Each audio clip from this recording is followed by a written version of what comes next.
أكو مجرتان كانت. بسم الله الرحمن الرحيم. الحمد لله رب العالمين، الصلاة والسلام على رسول الله صلى الله عليه وسلم.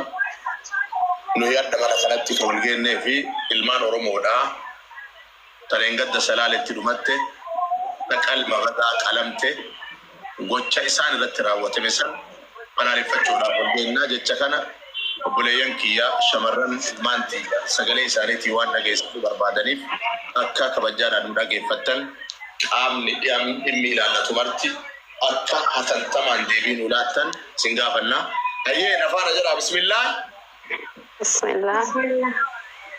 Gocha shuukaneessa obboleeyyan keenna Oromoo irratti raawwatamaa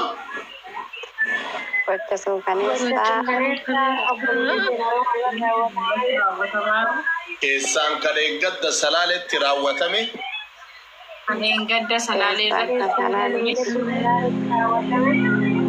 jabeessine balaaleffanna. Mootummaan naannoo Oromiyaati mootummaan federaalawaa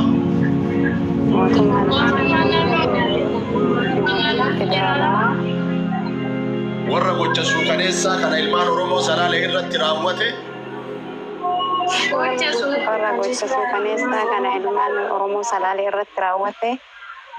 seeratti akka nuu dhiyeessu murtee isaan manuu akka itti nuu kennu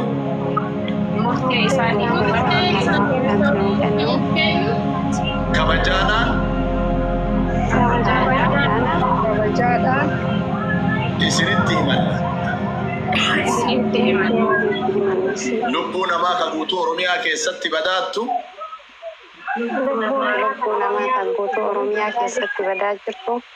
mootummaan akka furmaata itti nuu kennu asumaan yaada keenya ibsanna. Shamarran Muslima Oromoo miidiyaa fayyadamtu.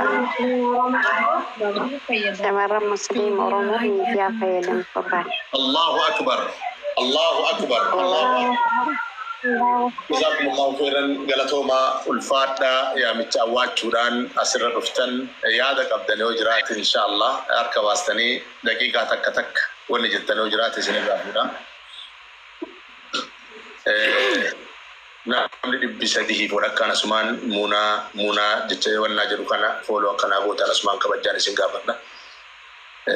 Mucayyoo jabaattu achi jabeessuu qabnu hundi keessanuu fooloo naa godhaa isiniin jedha inshallah. Waan jedheef gizee biraa isinitti maammaa miti. Amma yaada biraatti harkaanuu qaba. Fooziyaa Ibrahim Aisha Ibrahim ni darbeeti.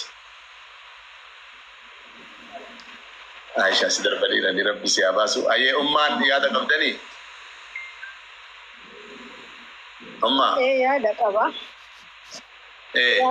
Yaada deeqaa lamaan caallee haa ta'u.